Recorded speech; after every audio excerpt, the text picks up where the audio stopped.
Our programs offer many languages. Please visit suprememastertv.com/schedule. A lot of the work that we do is trying to persuade people that you don't have to choose between your religion and your diet, and saying to people, look, you can have 90% of the taste and it's vegan and you don't have to make such a sacrifice. Please continue watching to find out more.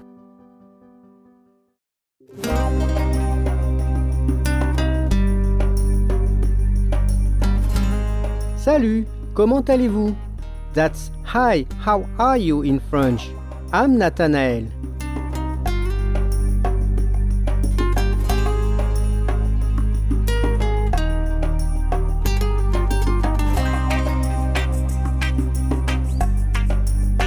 Heaven and earth applaud your transition to a plant-based diet, and the exuberant people of Martinique praise you for your noble choice too.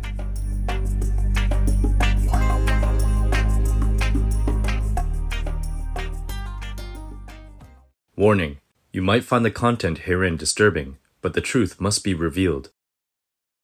On October 27, 2019, a discussion titled Faith Panel on the Relationship Between Religion and Veganism, which took place in London, England, explored the interrelations between spiritual beliefs and cruelty-free plant-based living. It was organized as part of London's VegFest UK, one of the biggest annual vegan festivals in Great Britain, dedicated to celebrating, expanding, and relishing with gusto the life-affirming vegan trend.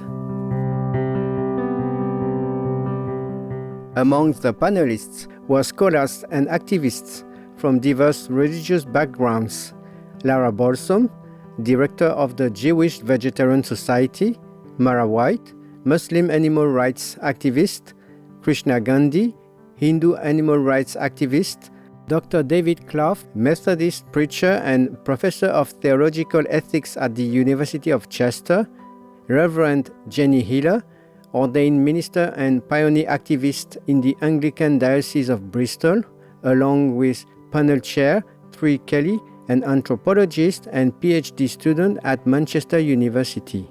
Each of the individuals in this respectable group of advocates reached the conclusion that being vegan is an essential aspect of following their respective holy scriptures. Moreover, it is the only way to truly live in harmony with the spiritual values of virtue and compassion.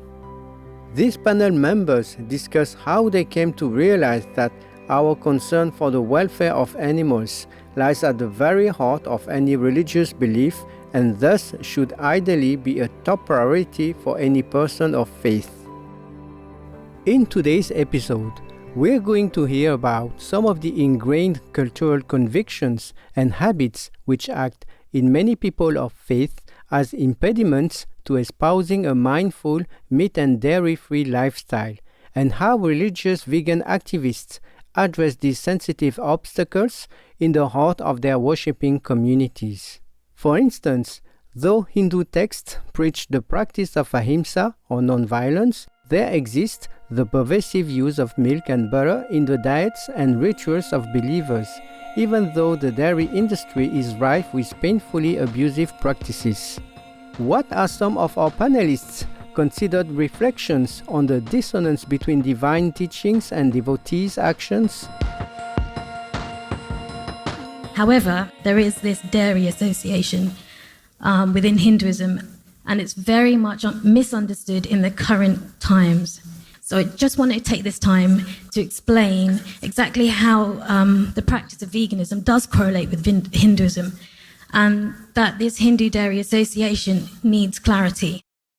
Now, at that time of Krishna, milk, yogurt, and butter was being traded to a big city called Mathura, and that was on the demand of the evil king Gans. Because of this, nothing was left for the villagers or for the baby cows. And baby Krishna used to steal the butter with other children so that they could eat it and feed themselves and not be hungry. As he grew older, he would stop the gopis, that means the ladies who look after the cows, and do outreach work with them and stop them and explain to them and say, return the dairy products back to the villages and stop it going to the cities. He continued to do that, and because the trade continued to go to the cities, him and his friends would get together, and as a game, they would use slingshots and break the butter pots. And that was their form of activism, that was their form of protest. And that was used as a successful method to stop this trade going to cunts and going to the city, because it exploited the cows. It meant that there wasn't enough milk left for the calves, and the villagers were not fed well. And so today we see that this trade, unfortunately, is full back in swing to the city. So now, just to get to the Dairy Association, where it is instructed on how to look after the cows, there's associated scriptures with the Bhagavad Gita called the Vedas. And the Atharva Ved, part 2, 3, and 4, 5, goes into explaining and instructing exactly how to look after cows. So at that time, the Atharva Ved says that you only take milk from cows that are free and grazing in the sun, that are eating grass, and that have had their calves fed first. It also instructs us not to kill any cows.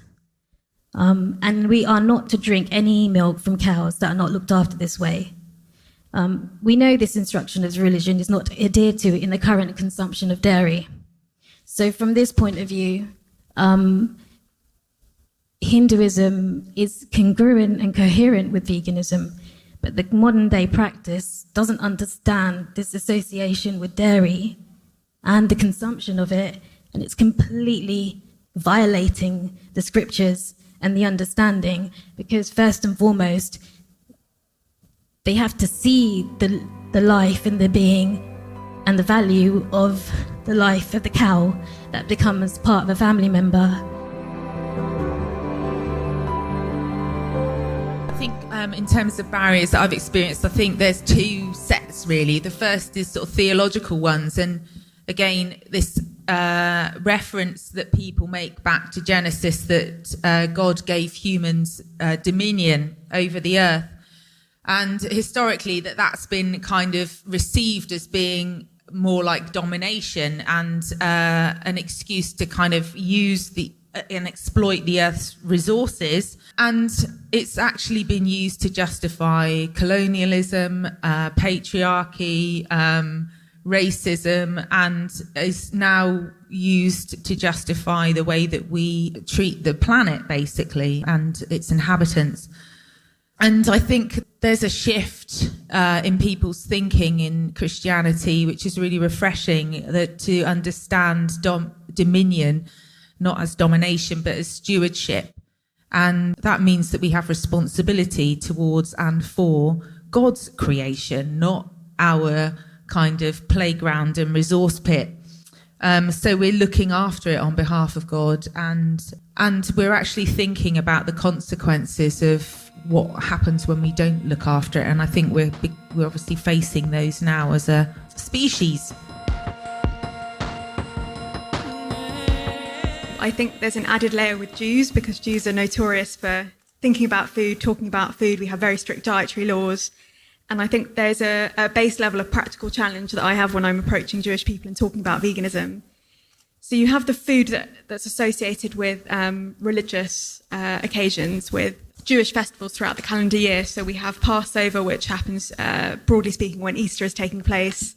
The symbol of that is a plate with different foods that symbolize us being released from slavery. And at a practical level, you face a choice between honoring your veganism and honoring your religion. So we have to challenge that. But also there's foods that have been passed down through generations, through families, from people who've either chosen to leave countries, they've migrated, or they've been forced to flee. And a lot of the work that we do is trying to persuade people that you don't have to choose between your religion and your diet. And so what we've put a lot of effort in with is taking these very stereotypically Jewish dishes and veganizing them and saying to people, look, you can have 90% of the taste and it's vegan, and you don't have to make such a sacrifice. Indeed, we don't have to abandon religious culinary traditions to adopt a vegan diet. We can integrate and embrace both, thanks to the ever-burgeoning cornucopia of plant-based substitutes that are readily available in the markets today, and thanks to the proliferation on the internet of delicious, healthy, and ingeniously creative vegan recipes which emulate time-honored dishes. Heroic viewers, thank you for joining us today for Practice What You Believe Faith Panel on the relationship between religion and veganism, Part 2 of 4. Please tune in next Friday for Part 3 of this program. Coming up next is Spinning the Light of Art, 2019 International Artist Day celebration in Taiwan for Formosa, Part 4 of 10, right after Noteworthy News, here on Supreme Master Television. In heavenly inspiration, may your soul always guide your caring and exemplary deeds. Our programs offer many languages. Please visit suprememastertv.com/schedule and suprememastertv.com/WOW. Nos programmes offrent plusieurs langues. Veuillez visiter suprememastertv.com/schedule et suprememastertv.com/WOW. Nuestros programas ofrecen varios idiomas. Visiten suprememastertv.com/schedule y suprememastertv.com/WOW. ਸਾਡੇ programme ਪੇਸ਼ ਕਰਦੇ ਹਨ ਅਨੇਕ ਭਾਸ਼ਾਵਾਂ। ਕਿਰਪਾ ਦੇਖੋ suprememastertv.com/schedule ਅਤੇ suprememastertv.com/WOW